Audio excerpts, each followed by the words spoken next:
All right. Welcome to the Moat, where we break down real business decisions and the problems behind them. Every week, Kyle and I find real businesses, real numbers, and real stakes, and show you how to build a business competitors can't easily copy, take, or kill. I'm Sam Robinson. And I'm Kyle Harbaugh. Let's build the moat. All All right. right. So what's on the docket today, Kyle? Well, lots of interesting things as always.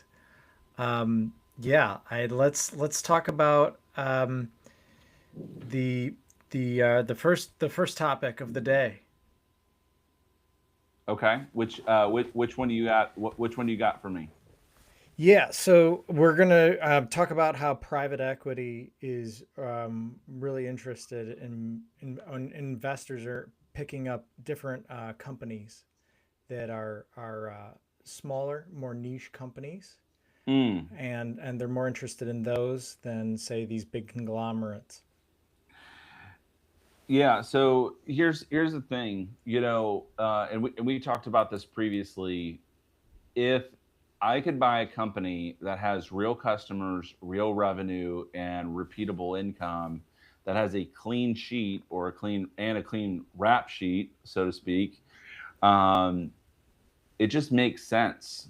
Hmm. But the thing is, they've got to have strong financials. If you don't have a company that has strong financials, or you have a waning customer base, and or you're starting to have some like really serious cash flow problems due to like customers leaving, and you haven't been able to like your products just not hitting the market anymore. Like maybe I was a multi-billion-dollar company, but now I've gone from like building carriages to now having to build cars. And I'm mentioning Henry Ford here many years ago, but the point is that like if your market has shifted and what you're doing right now is not keeping up with that, your financials are not going to stay strong. But these a lot of these private equity companies, they're looking for repeatable businesses that are either dirty or a new market share where they're overtaking the market by storm. And then those companies that are getting bought out are looking at very high exit multiples. And so one of the targets that we're seeing right now, again, this is a trend as of like the last couple months here, from 2026, is wellness, so beauty, Hmm. wellness, pet food, and beverages. And our engine saying that it's very likely that these will continue to be at least for this year. Um, it's very interesting that the beverage side is being mentioned. We have the major purchase of Poppy Correct. by PepsiCo, and there's been a shift, and it's very interesting regarding like the different dynamics of these customers, B2C, not B2B, but B2C, post COVID. Like everything was shut down. We weren't going anywhere. Like for instance, like Lowe's and Home Depot saw like huge spikes of like home improvement projects that they had never seen before. Like all these at home things, because we didn't know how long we were going to be at home, and we said it was Right. going to be a month. And so then one of the trends became mental health, of like, okay, let's talk about the mental health, like what's going on. Ironically, alcoholic beverages spiked during that period of time too. Yep. And there was a lot of links there.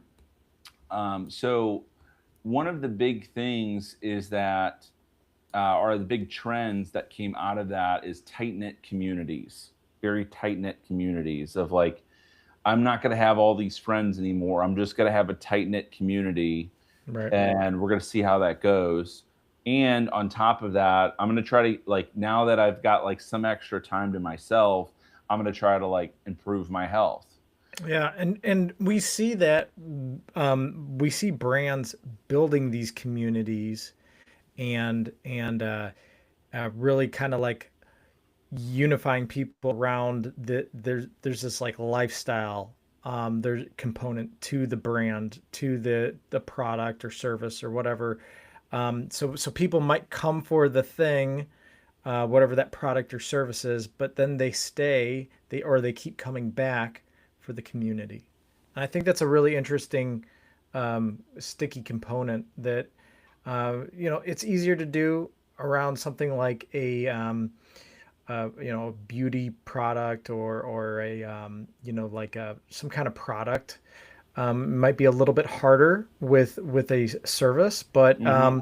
you could definitely do it with a service. I'm thinking of like say a gym, like a gym. You might go there, have you pay to access their equipment, their facility, but then you stay there long term because of the friendships you've made, the class, the spin class instructor that you really enjoy, and the other people who are pushing you, encouraging you. And so it can be that can be a really sticky way to retain customers is through community. Exactly, and community is a big one too, especially if like, because like we're seeing huge spikes for like private community gyms. It's like you got a very boutique, like you pay a much larger sum, and it's like it's just this community. And it's like if you're not part of that community, it's like goodbye. Like we're like you're not going to see it.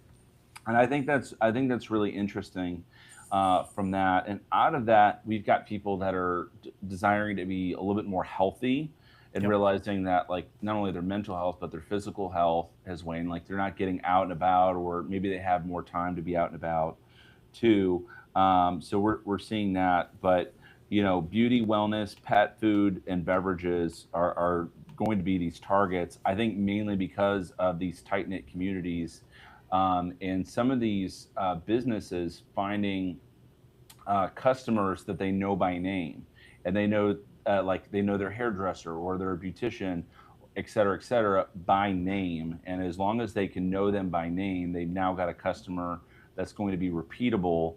And on top of that, the big thing that we're seeing as a trend now is experiences. It's like I Mm-hmm. don't want a product, I want an experience.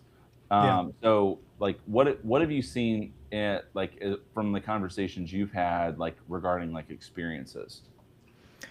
Yeah, I'm thinking, I mean, it's just a repackaging or a reframing of a service really. So now it's we're not gonna like I'm not gonna be your realtor. I'm gonna be the white glove person who sees you through your home buying journey, and I'm gonna be like your guide. And so it's really just a narrative, a communication, a framing of a service in a new way, or a product where you kind of tell this bigger story behind this thing you're selling. Maybe it's poppy, but you're talking about like the health benefits that are associated with your product and how you're going to feel, and like you can still enjoy a nice fizzy tasty beverage, but it's only 35 calories, so you can still like look good, and your body's not having to process all this high fructose corn syrup that is hard for your body to process. It's really just like a reframing. I would say that's what I've seen. Yeah, and I do think there is a reframing on the marketing side. And one other thing to think about, if you are, whether you're a small business or a big business, this advice is going to split into two because it's not the same depending on the size of your business. So if you're a smaller business right now, what we have what's called founder-led sales. That is still successful. Hmm. That's not going anywhere. In fact, it's becoming more prominent for a lot of these smaller, like solo, dual type of businesses, as well as businesses that are smaller, like around 10 or so people. But as soon as you start getting bigger and you become like as an owner, the restriction point of business, you're like, well, I'm not going to market anymore. We'll just put out advertisements. We'll do this. We'll rinse and repeat in the sales process. I'll just teach them that. But where the advice splits is that when you become a bigger company right now, there's this idea of like, hey, I want to know your story. You need to have the CEOs and the C suite have to have a story brand for their profiles. Like the customer wants to understand the story of the business. They want to understand, and it's got to be compelling for like who you are and what you're doing. Like, not that I just purchased the business and I want money. Like that's not going to work anymore. Yeah, so that brings up some interesting things because on the one hand, um, the founder-led sales is great, but at the same time, you run into this issue of transferability. That if you become the face of the brand, all of a sudden, if you exit and you're no longer part of the company, are people going to buy from you? And so you got to learn how to one transition or pivot away from that. But I think you can pivot if you keep the same story. Like, hey, these are our values, and going to something you mentioned earlier about like pet food. I think this is a really interesting one, it's a recurring thing, Hmm. and two, it's like, some of these some people they're very attached to their pet, and I understand why. Like, um, True. they treat it like their kid. They get their dog a present for Christmas, or they celebrate their birthday. Things like that. And so, um, like, that wasn't a thing for a long time. Like, your dog was like, this thing you had in the backyard, and now it's like, Exactly.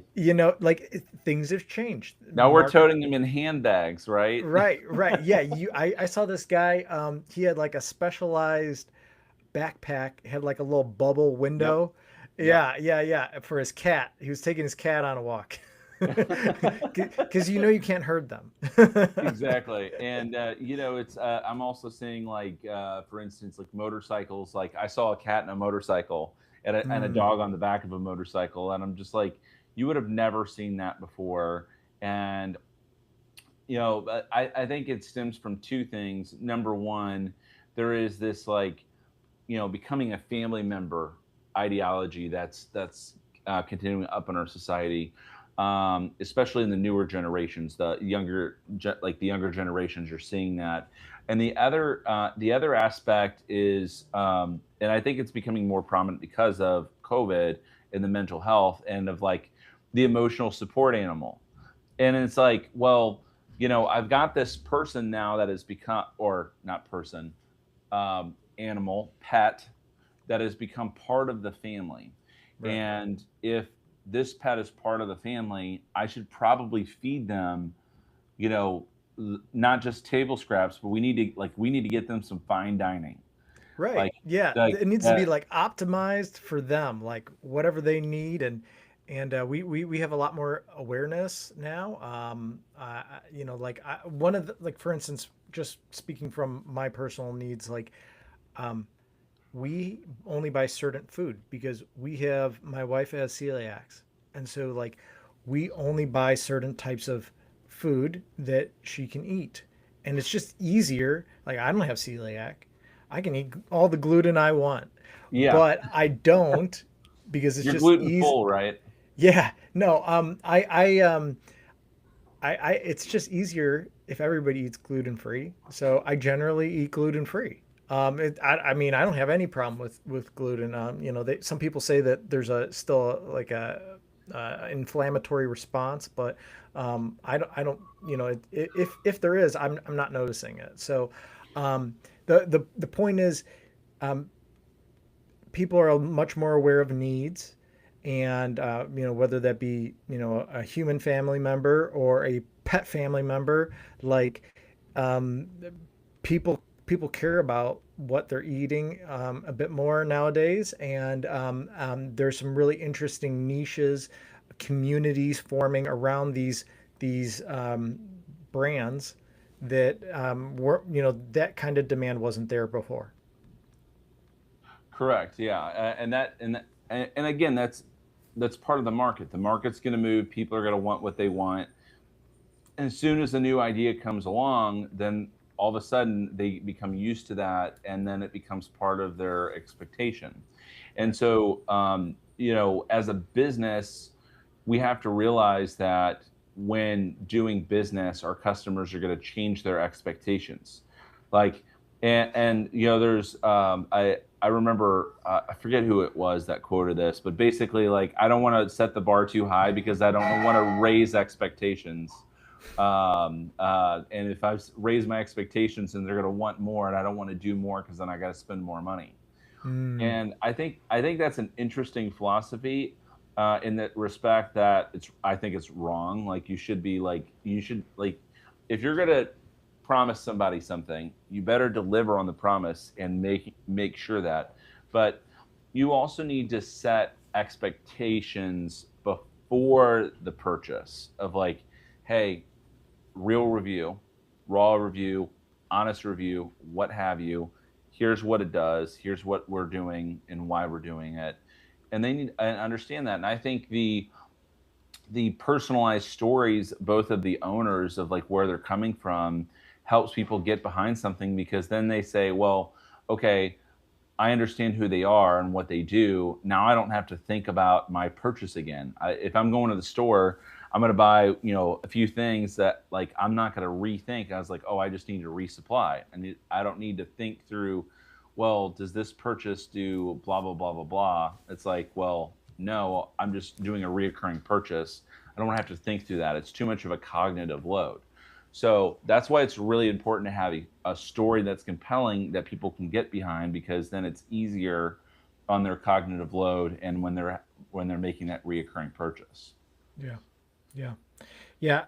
I think the big takeaway here, um, for this lesson about these brands, different health, beauty, wellness, um, uh, you know, consumer products.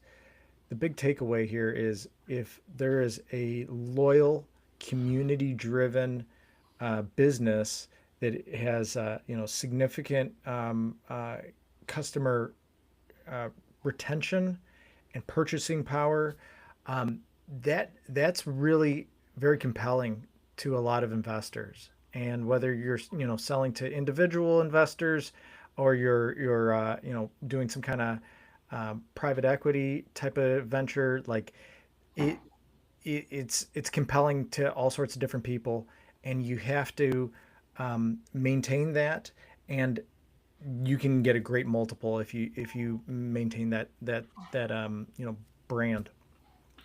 Yeah, again, reoccurring revenue That's right. needs to be the theme of every business. If I can get reoccurring revenue in whatever state that I know it's predictable, that's a good thing. Yeah, yeah, and that goes back to our theme of time, money, and people. Money. We got to have money. If you don't have money, you don't have a business. Exactly. Yeah. Well, if you don't have customers willing to buy, you don't have a business either. Because Right. even if you have money, that doesn't matter if you have no customers. Even if you have money there and no one's going to purchase from you, you don't your business is a bit basically going away. Absolutely. Absolutely. So, okay, Well, what else well, do you we're got for me? we're going to quickly let everybody know that this is a live show, and if you have a question about your business, you want to talk about your specific business, we'd love to hear from you. The chat is available. You can ask us questions. We will answer them. We'll answer as many as we can live here on the show. Um, and so bring your questions. We're Chief Go Officers. I'm Kyle Harbaugh, the founder and president. Sam is our chief consultant, also co-founder, and we would love to chat with you. If you don't want to bring your question on the show, we'd love to have a chat with you privately and see if it would be a good fit to help you. Hit that like button and hit the subscribe if you're not. Most people that are viewing this right now have not subscribed. Would love to have you see our videos. And again, this is meant to increase your business, the amount of customers coming in, that it can be repeatable and predictable, so you can build that mode in your business. So, would Mhm. love it if you hit that thumbs up. Would be greatly appreciative if you subscribed, and feel free to share with a friend. All right. All right. So the next one I wanted to talk about, this was pretty big actually. So Mm. Meta recently outpaced Google in ads. Now this is a big deal because Google was the reigning champ for 20 years. They were the number one advertiser. They would bring in the most advertising revenue than compared to anyone else. Well, that recently changed. I want to get the stats here. So, um, first time ever, according to eMarketer, in their latest forecast, Meta is projected to generate 243 billion dollars in revenue in 2026, edging past Google's 239 billion. So about 4 billion, just 4 billion in more revenue. So it's really interesting because Google, they had a really strong moat for a long time. The 20 years they were the market leader. And just because you're really, really good at something doesn't mean that you can't be dethroned. That sooner or later, somebody else may take the top spot. And this is really interesting regarding ad revenue, because I believe a lot of this is tied to a decision that Meta made recently to, uh, like for I don't know if anyone's noticed, but profiles, it's like $4 a pop now. Like if you wanted to basically move up a tier, and there's still free tiers, but you now have a paid model that you can go up and do more that you had access to before, but now it's restricted. And so it's very interesting, like on social media. And I was literally having the same discussion with my wife. I was like, I can't see a world that I would ever want to pay money for social media, like as a person, not as a business, but as a person. um, and that's, but again, that's for me. I don't spend a ton of time on social media. It's I'm there because I have to. That's just Mm-hmm. me personally. I'm a little bit more private in that regard, not posting a lot. My mom posts a lot. Maybe she'd be the target audience. I'm hearing today that like Facebook is basically for old people and Instagram is for like the middle aged and upcoming. And I'm sure there'll be another one after it. TikTok's for Gen Z, man. I know, right? So see if Zuckerberg can get that one. But that said, Google made some very strategic moves when this AI revolution happened. Their founders got very, I wouldn't say scared. Scared money doesn't make money, but they saw a very different world. So I don't think they care at all the fact that it got dethroned. I think they care about actually coming out with things that are going to be meaningful, where they can get not just the ad revenue, but succeed in a world where search engines are no longer used. Like, I remember back in the day that you got Yahoo and Ask Jeeves, Yeah. America Online. You go on there, type it all in, and then Google can't. Then Google was this new player on the block, and since then has incredible back end infrastructure that I think is right behind Microsoft Azure. Microsoft and Amazon, AWS. Microsoft Azure, AWS, and you got Google. Um, Obviously there's different, perspectives on that depending on what you're using, who's using it, what tools you're using.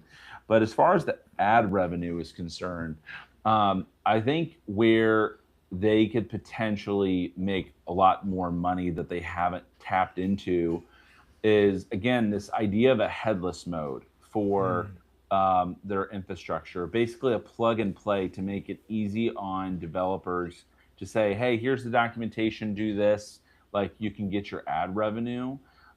They kind of have that for like things like mobile games. It's like they've got, they got their ads, for Google the traditional way, but having that as a headless mode, mainly for the use of AI, so that Claude, Anthropic, and ChatGPT and others could plug into it very easily, or other people that are making some sort of AI infrastructure could plug into it, where it's like, oh, these are the kind of questions you're asking, and then I can present it at advertisement. I think that could be lucrative for them. But the next question is like privacy concerns. Like, tell me, like what kind of information are you sending, like sending to like third parties? Like Right. that's a real issue in and of itself, Totally. that hasn't been resolved, and I'm willing to bet that is going to continue to be an issue here for the next in perpetuity, I believe, with AI. Of Yeah, like, and we're gonna get into some of those privacy issues a little bit later in the show. We're going there, but we're not there yet. No, I think you're absolutely right, Sam. I think it's really interesting, and um, we'll see. We'll see how things shake out, and Meta definitely has some very strong AI capabilities as well. So it'll be interesting to see if Meta becomes the more dominant company. But yeah, it's no doubt an interesting time, that that long streak of winning seems to have been disrupted. So it's something that Google needs to think about, or they need to figure out how they're going to get back on top, and what is, um, like you said, the advertising within these AI engines is something that's definitely going to be a thing. It's coming out. It's already here. What ChatGPT already has it, correct? ChatGPT already has it, and they are struggling to make more money, and actually be profitable at the moment. So I'm going to reserve that conversation for maybe an entirely different podcast going live here. But what I would say, is that Google, like, they don't need to think; they need to figure out where the money is, and the money is in with people saying, hey, help me find this thing, or like I want to find Right. this. Right. Just the other day, I was like, I literally decided, I hadn't used ChatGPT in a while, but I was like, I wonder if I can go and search for this. So I literally was on the go, grabbed my phone, and I said, hey, I was looking for a part, and it was like, it was for a fan, and I was like, "Hey, can you help me find this part?" And it like found stores that I had never even heard of, and I like went and visited them and was able to go and complete my task. Um, but it was very helpful in the fact that I could say like, "Hey, I'm in this area, like surrounding radius of blah blah blah blah blah, drive time, blah blah," and then it was like, it's like, hey, I found these stores, which would you like to, would you like to, tell me more? And it's like I could click on it and find the store, and I'm like, great. And I was able to do it very quickly while it was literally like parked at a Lowe's parking lot, because I was like, I'm not going to find this here. So you know I think it's helpful from an advertising standpoint that if I'm looking for a particular product, that ad revenue could be surrounded by that versus it being pushed in a whole different direction. So, like, let's say, for instance, let's say I'm looking for light bulbs. I'm going to use the same category for a fan. Okay. Hmm. I know Lowe's has them, but if it says, no, we only do Home Depot, and I'm not a Home Depot person, or maybe it's the reverse of that. Maybe I love Home Depot and I hate Lowe's. Either way, whoever this person is, they're asking the question, they don't want to be pushed in one way or another. So the question is, how do you justify the ad spend, have the ad in front of the person, and also make it justified in the fact that they're going to love or hate it? I think you have to collect a certain amount of information to understand their buying habits. Yeah, no, you're Um, absolutely right. so Like if you're like I hate Lowe's and I'll never shop there again in my life. Like or reverse, I go to the Lowe's because it's just closer. That's just right. that I just go Yeah. there because it's closer and I know where things are and I don't have to think about it. Yeah, I know the layout of the store, or Yeah. it feels less industrial. Because Lowe's has definitely a different feel. Both are in my town, close by. But I go to Lowe's a lot more just because it's closer. I mean, that's it's. I know the layout a little better, but it's just it's more convenient. I don't care either way. But if I need a certain product and they don't have it, I'll go to the other guys. And sometimes, there's something that is just, there's a very big price difference. For instance, I needed a new door recently. And oh man, like Lowe's wanted to charge me crazy money. They wanted like $3,000 for a door. And I'm like, no, thank you. I'll go to Home Depot. I got it for like 600 bucks. Exact. Like my point. Like, but the thing is like if you didn't go to the Lowe's and find out like, and let's say for instance you're at like home and you got other things going on, but you can send a quick message to an AI to find out, hey, shop some prices for this. This is the kind of thing I'm looking for. Oh, actually, I want this particular part. Okay, well, you want a door, but you want this kind of door. Having ad revenue around that of like showing you the stuff and being able to click on it, I think you can justify basically the click through rates, Yeah. but not necessarily the presentation of it, especially if it's like they don't necessarily know if they want it or not. I think there's a lot of analytics that just need to be added into the AI to be able to do that. Um, yeah. You triggered something else in my mind. This was actually pretty interesting. So recently, I needed to buy a watch movement for a watch, and I'm like, I don't even know what this watch like. I don't even know what it needs. And it's like, oh, take pictures of the back, and I'll tell you. And so like I took pictures of the back, sent it to AI. AI is like, oh yeah, you need to, it gave me the model number and everything. I could quickly search for it. I find a vendor who sold that watch movement. I'm getting it in the mail today, so I'm actually quite excited, and that's why it's top of mind. So now I have a new watch movement. I'm gonna give it over to my watchmaker friend, and they're gonna be able to put it in and get my watch working again. I'm very excited about that. But like, if I hadn't had the ability to take a picture and like I really don't want to open up my watch. I don't want to get into it. Like it's far too technical. There's all these little pieces like just I don't want to deal with it. Hmm. Um, but I also need to fix my watch. I want to fix my watch, and so this was a quick and easy way. And so yeah, having capabilities that are user friendly, where I can quickly send a picture or say like I kind of need this. Here's the measurements. Here's the features that I need that are important to me. Like all those things are really valuable, and we'll I'm interested to see the direction that AI goes and the capabilities coming forward. Yeah, and I think this is so. I've been hearing this over and over again about AI and basically building out the Shopify for AI, Mm. where I can just I can have the conversation and say, "Hey, I'm looking for this. Oh, is this what you want? Click. All right, great. Mm. It's in your cart. You want to check out? Yeah, I want to check out. I don't have to press a button, and all of a sudden, it's getting delivered to my door." Um, I that sounds like a great experience. And we were talking about this on a previous show about like Amazon saying, oh, they're not going to cater to agents and that they want it to be a human experience. mhm.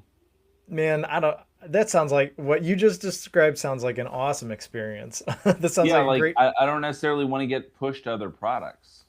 right. But for instance, like let's say for instance, I bought new light bulbs for my fan and it says, "Hey, these light," it's like if you want to purchase these light bulbs, like other people typically purchase these things with it. It's Hmm. like it's like here's a few things that you may want to consider along with your purchase that other people are purchasing as well. It's like, no, thank you. Or maybe it's like, oh yeah, I forgot the blah blah blah blah blah. Here's what people typically forget. Here's the other things that are bought along with it. We have that on Amazon right now, Right. and but I have to scroll through because there's a lot of um, psychographics around that, and a buying philosophy that Amazon has that gets people to buy more, and I think that's very helpful. But in the same respect, like I also like let's talk negatively for a second. If I go to a car lot, like a used car lot, and I'm just looking around, or like a car lot and I'm looking around, and someone's like, I see a car salesman come out to me, and I'm like, oh, come on, man. Like, I feel like I'm gonna be roped into something, buying something I don't want to buy. Right. That's, which is why like Carvana and I'm forgetting the other company offhand, but like these like online purchasing platforms for cars came about because they didn't like the salesperson with it, and they just want to go and shop for a car, get financed, and boom, out the door, like few clicks, be Right. done with it. So That I do reminds think, that yeah, reminds go me ahead. that reminds me people love to buy, but they hate being sold. Correct. Yeah. So oh, you want to buy this? Great. We have this, and this. Um, but hey, you actually may want to consider these things Right. when doing them. It's like, oh man, like I actually appreciate that. Some people are like, I can't believe you even gave me a suggestion. Like I've Right. been there, done that on the customer service side. But in the same respect, it's like they have that information. Even if they hate it, they're going to appreciate it later when they come back to the conversation and be like, oh, yeah, what was that other thing that I needed? Oh, yeah, I found it. Boop, bam. Oh, that's out of stock. Hey, can you find me something that's like this? Oh, yeah, boom.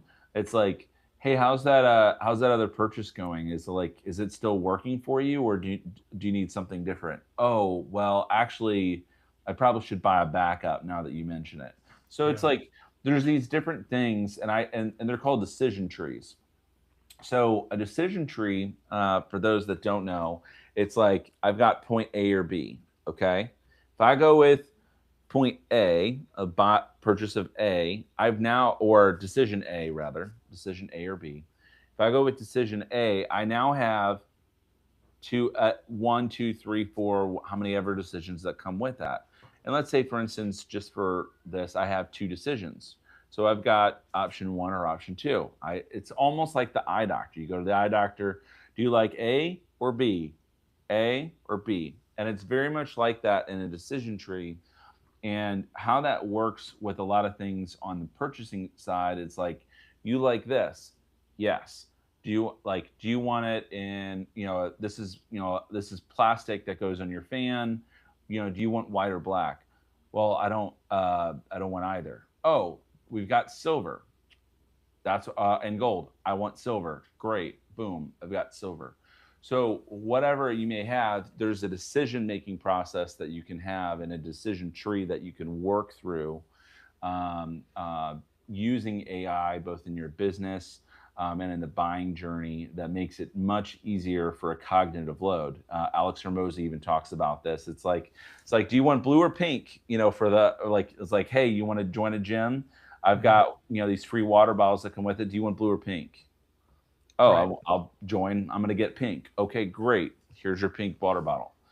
You know, um, I think that is. I think that's going to be helpful in these new buying journeys that we're going to see with AI. Yeah. Yeah. No, that and also like I love when somebody is consultative. They're not pushing one thing. They really like trying to understand the need and give me like the thing that best fits based on my parameters, whatever whatever's important to me.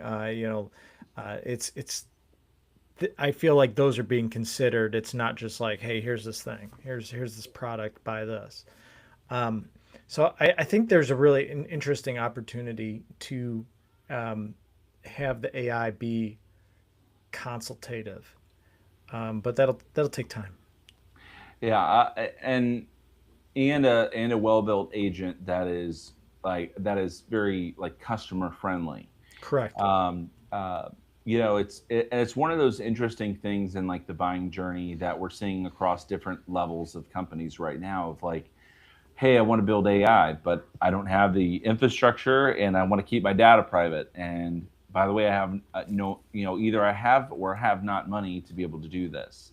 Like, Right. what do I do? It's like, well, you can sell your data and use the free version, or even in the paid platforms, say it's quote unquote not being used, even though it will be eventually. Or but what we're seeing is the trend of like, hey, what processes can we use to speed up the process and make it a higher quality? We actually saw that with IKEA. I don't. I think we either talked about it in a previous episode or we're about to talk about it. But IKEA made the changes. They did no layoff. Or at least the narrative right now is there are no layoffs. And basically, they promoted these people and retrained the people into a higher quality role. Not necessarily promoted, but retrained their customer service to do a higher quality role, and let the AI basically deal with the tickets and the returns and all the other things that customer service would typically do. And they basically built AI around that to make it super easy, so they have significantly less call volume. Well, do Mm, I cut all of my customer service agents or do I retrain them? Well, they're saying that they got a few extra $1 billion from it.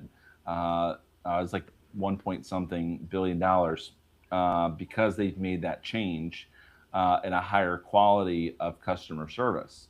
It's like, mm. oh, well, now they know how to do design. It's like, well, you're purchasing this. Have you considered this to go with it?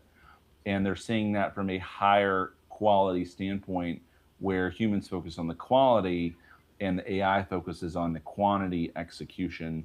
And it Yeah. just, unless there's a egregious issue, they're not getting a call. I like that. That's interesting. Well, I want to remind everybody that this is a live show. So if you want to hear us talk about your business, your issues, leave them in the chat. We look at the chat, we read the chat, and we will do our best to answer the questions that you leave there. We are Chief Go officers. We're fractional leaders who work on your business while you might work in it. And we help you become more profitable, run a business that is worth owning, that people love to work with, and your customers love to buy from. So, love to have a chat with you. Leave your question, and Sam, we're going to get into the last topic of the day. This one's right in your wheelhouse. All right, I'm ready. All right. So financial firms are building on-site AI to protect IP, trading intellectual property. Um, Financial institutions are increasingly investing in on-premises AI GPU infrastructure rather than using the public cloud, specifically to protect proprietary quantitative models. On-premises interference inference delivers sub-second latency for time-sensitive applications. Critically, model weights never leave the firm's network during trading or inference. So it's all based around the SEC requirements. They're handling this data in a very specific and compliant way, and these off the shelf cloud models that are available to everybody, they don't have the safeguards needed to really help them. Yeah. Okay, so you said a couple things there, and we have a couple different uh, types of financial companies there that you're referring to. Yeah, you're Um, right, and this is a so big one. Yep. yeah, so let's talk about these like these machines that are like making nanosecond decisions. Okay, Right. Hmm. this is actually very interesting. This is an interesting topic on the financial side. Is that at the New York Stock Exchange, there is on-premise machines that are built by these basically these securities companies, and it's meant to be very close in proximity to be able to make faster trades. So it's not overseas; it's like literally on premise. So like when someone places a trade, they can essentially get. I'm going to use the wrong word here because I'm not remembering the exact word, but I believe it's arbitrage. Basically, they're making the margin from. It's like, hey, I'm placing this trade at this. Okay, this Hmm. person wants this. I'm going to make a quick trade.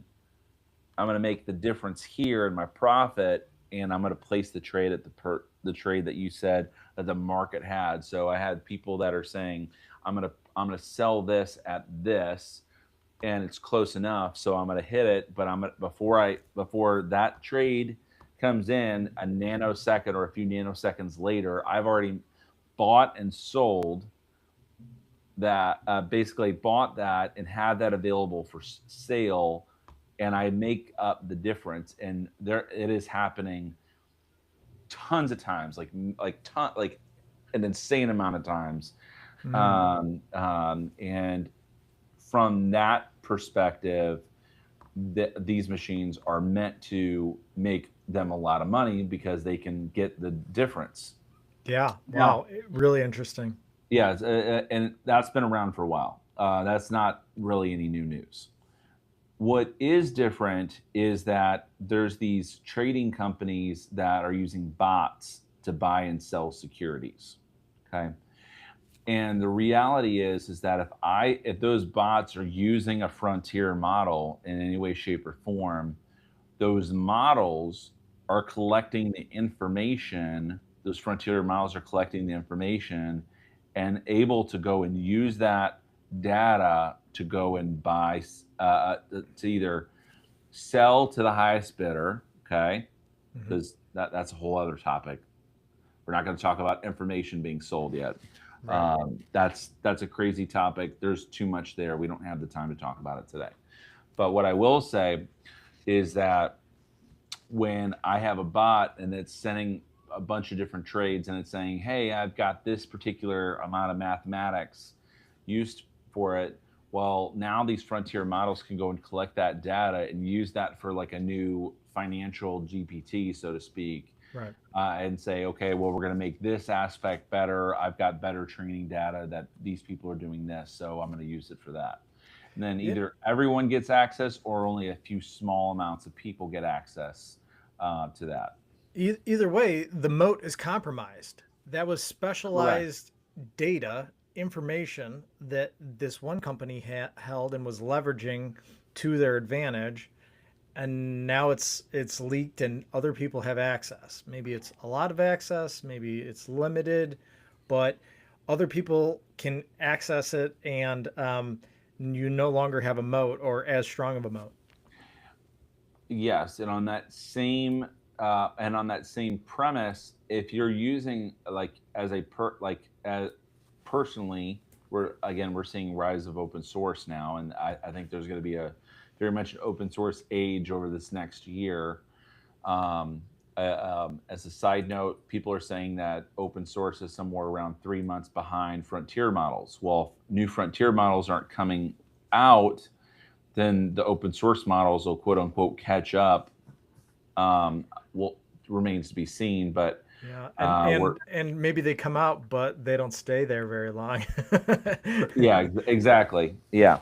So I think we're gonna start to see creep in these frontier models that they may not necessarily be releasing a model, but like if you go back, or like maybe they release a model. Actually, I'm getting off topic, but about creep in like the quality of the models. So like Mm, you'll degrade the quality of the model, come up with a new one that does it like 0.1% better than the old one, but you've degraded the quality so much of the old one that the new one just seems so much better. And you're mm, seeing that we're seeing that over and over again with well, based on the developers and community and what the community is saying. The community is saying that that's what their Anthropic is doing. I don't have a measurable difference. I'm not the bench and the benchmark that they're shooting after, but I will say that is what the community is saying right now. That's really So interesting. Yeah. yeah, And that the degradation of these frontier models. yeah, and there's people paying attention to this stuff. It was really interesting. I was listening to another podcast, and they were talking about a class action lawsuit right now, where this guy was supposed to get he paid like a $200 a month access to Claude to get like more capacity, didn't get the advertised capacity, and now, not only is he suing Anthropic, but other people who are part of that payment tier potentially have a cause of action as well. So it's really interesting. The one out of Um, California, right? right, Yeah. correct. Yeah, yeah. So people have well, one, there's these models. There's some funny business going on, whether it's intentional or not. Um, it- what you have today may not be what you have tomorrow. Correct. And then the last thing I want to say is three things. So, data sovereignty, regulatory compliance, and internal governance. Those Mm, are three major things that JP Morgan Chase has repeatedly emphasized. We're seeing similar things, like for instance, Goldman Sachs, training data, client data, and quantitative research. Um, and we're seeing that a number of different ones from other companies too. Um, the particular one about data sovereignty, of like who owns the data and who's in charge of it, right, is highly important. And so, my prediction, or if I had to predict regarding data sovereignty, we're going to have companies that basically use a plug and play, hey, this like model is only processing the data as needed, not doesn't have access to everything, doesn't have our access to our data. It only has access to what we allow it to have access to, and when it does not leave any sort of information behind. mm, So it's like they own the data, they own the logs, they own everything to do about that AI, but they may not necessarily own the model. So they're only using the tokens and the information generated from that model, and they're having that. So we're seeing that in greater and greater capacities, that they're like, we'll do a deal with you, but you can't hold our data. Um, and so these are different types of agreements that we're seeing. But even JP Morgan created their own large language model called Index GPT, as well as various trading and risk management models, is what we're finding. So these financial companies, both on the banking side and the advisory side, et cetera, we're seeing the not only the emergence of localized open source information, but we're also seeing the rise of closed source models that are not being communicated anywhere else. So they have access to the weights, they've made their own information, they have access to their own data, they've made their own model, they have access to the information, and then they're taking that and translating that information internally with their own models. yeah. And so we're going to see that we're going to see that start to play out in not only the major companies making their own and just getting off these enterprise platforms, but we're also going to see of, okay, well, you have a frontier model, you can't collect my data. You're going to see Mm, like really hard restrictions on that, of yeah. like, from a compliance standpoint, I can't send client data to ChatGPT or Claude. It's a complete compliance violation. So if I was let's say for instance, I worked at a bank, and I say, hey, this person deposited, $5,000 for the last 20 times in a row over the last 30 days. Do you know what's going on here? Well, they might be, there might be something called money laundering. You don't know, but you want to go look through the information. You go and find out, well, they just have a bunch of grandchildren, and they're setting up these accounts and they're transferring $5,000 a piece for each one of the grandchildren. And they just happen to be doing this month. They just have a lot of grandchildren. They've got 40 grandkids. Yep. Like there's like crazy stuff that you just never think about, and then it's like, oh well, maybe this is money laundering, or maybe this is a huge compliance violation. So I say that because there's going to be larger swatches of like regulatory compliance around AI, of like, we don't want you using AI. Don't you dare think about AI. But it's like, hey, I want to use AI because I have a one-off question. Maybe maybe you're an advisor and you don't understand the estate and tax risk and you want to ask it a question. Well, I have an alleged client that wants to do this, very specific tax thing for their estate. Like, what do I do? It's like, maybe you might give the wrong advice, or maybe you're giving the right advice. But then now that question that you ask, who has that information? And then what if you end up putting their financial plan or other things into that model? That's going to be a serious issue. So you've really got to think about these things from different industries, especially in the compliance and governance aspect of the models and the data. Yeah, no, I think you're absolutely right, Sam, about the private AI. I think a lot of people are moving towards that. I mean, I'm hearing about big law firms. I'm hearing about big financial institutions. I think even the smaller, more savvy small businesses are going to move that direction as well. And there's a significant advantage there. There's a real moat that can be achieved if you have you know your data collected and analyzed, and you can understand where you need to go, where you need to maneuver, which clients you need to serve more of, which clients you need to serve less of. There's all sorts of different interesting ideas around making your business better, more efficient, more profitable. But you got to be able to take the data that you've collected and actually make sense of it, and and get a roadmap for what you need to do, where you need to go next. Yep. And on that same note, it looks like we're coming down to the wire here. The last couple minutes. Yep. Do we want to play the game? Pull the lever. Sure. Yeah. Okay. Which time, money, or people? Which one makes the most sense? For these issues.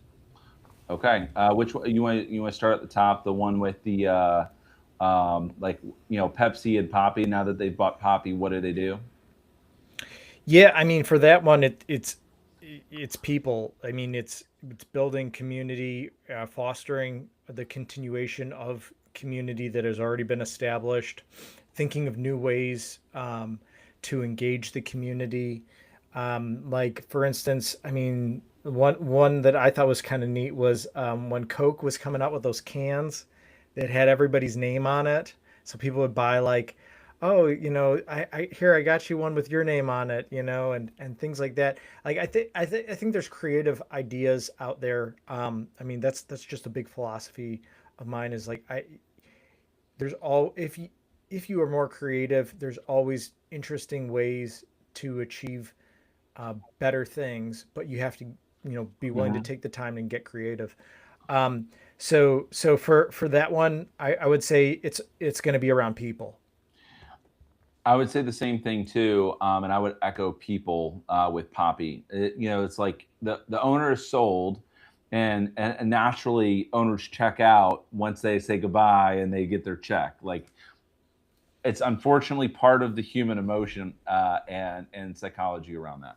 So the lever of people. So the lever of people is really, really, really important, and it's mainly because they need the owner has basically done these sales, and people naturally trust who that owner is, and it's really part of the brand. So when an owner sells, they want to have basically the thought of like the owner is still quote unquote owning the company, even though another company has bought that company for and they've got a big check.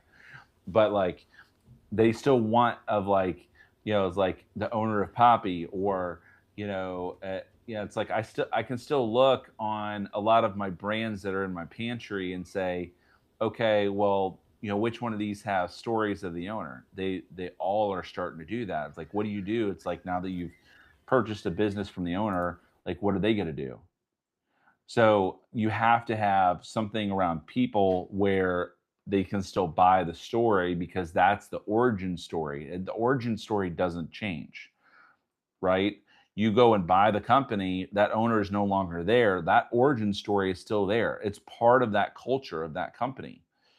Like changing that origin story is not going to do you any good. In fact, it would probably do you better to have that brand around that owner, even if it looks a little bit different. So, Yeah. people. Yeah. And then the um, for the banking financial private AI subject, what do you Hmm. think? Time, money, or people?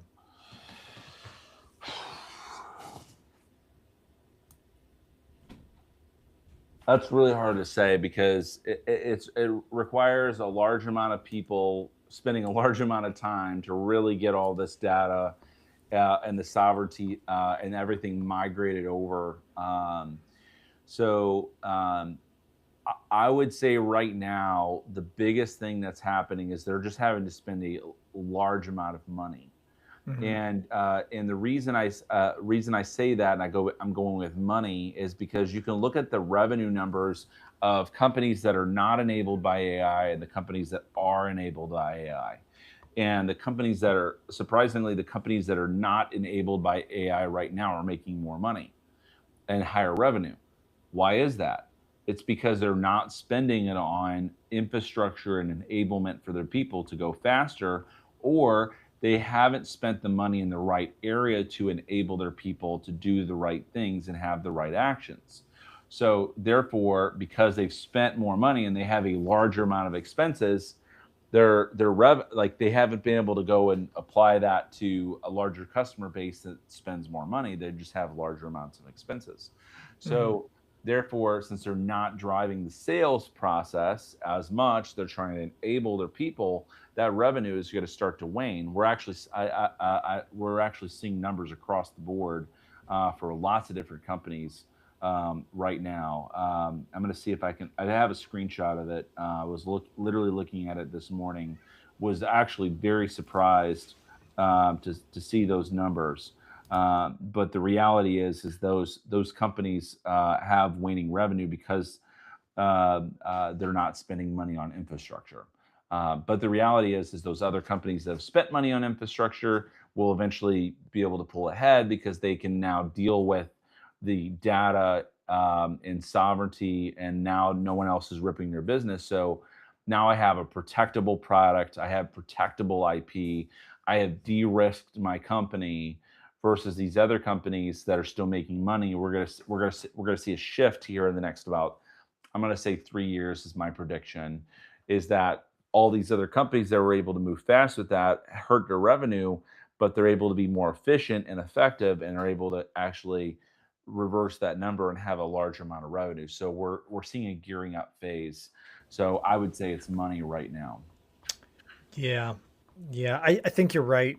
Um, I was thinking like, well, there's still people who have to build it, and so maybe getting the right people in your business that can think entrepreneurially and really solve the right problems. Um, People who are very aligned with the mission, the vision, the values of that company. But I don't know. Yeah, at the same time, like money is a very important big component as well. So I'm kind of torn. Yeah. So I'll actually mention the article that I saw. It's from LinkedIn. I found it. This is posted by Joseph Floyd from LinkedIn. Great. He's in a VC at Emergence. And this one is the top decile annualized revenue per employee. Um, And so I'm going to only mention the $100 million segment just for the sake of time here. Um, Q4, okay, this is 2024 compared to 2025, okay. AI companies at $100 million or more, 606 K versus 960K revenue per employee versus non-AI companies. Q4 was $1.4 million, and then in 2025 went down to $1.3 million. So that's a negative 6% change in non-AI companies, even though it was reasonably higher, Yep. and a year-over-year change for AI-enabled companies of plus 58%, Mm. which, although it's not as high for a revenue employee because that money is being But there's a spent trend. elsewhere, There's a trend there. it's a trend there. And we're seeing that for other companies. So the 20 to $100 million range, AI enabled companies, positive 30%, 5 to $20 million company segment for those companies, year over year change for AI enabled companies of 16%, and 1 to 5 million at 29% positive for Mm. AI enabled companies. Now the story does get a little bit interesting as you go down that line. So at the top, $100 million plus, it's negative 6%. However, as I go down the line, positive 23%, positive 18%, positive 27%. I just find it interesting that the only difference in the non-AI companies actually being a little bit more dangerous are those that are between the 5 and 20 million mark at positive 18% versus the AI enabled companies at positive 16. So Mm. I mention this because depending on where you are in business, the change of your infrastructure is going to enable your people and enable your customers to get to the right place, fulfill your promises faster and with higher quality, and your people can focus on higher quality aspects. So Mm. although you're spending the money, you're basically segmenting A, B, C, or D type of tasks. And AI should be handling the D and C type of task where you focus on the A and B tasks. Correct. So if And you now you can have do more that, it's time. going to be better. So that I really truly believe that's the story around those numbers.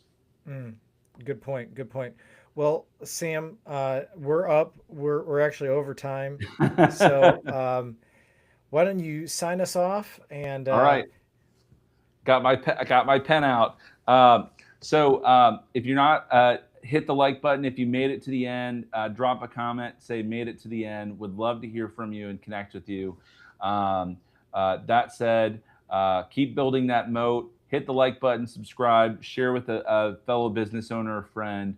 Would love to hear from you in the next show. Appreciate you guys and keep building that moat. take care, y'all. Take care.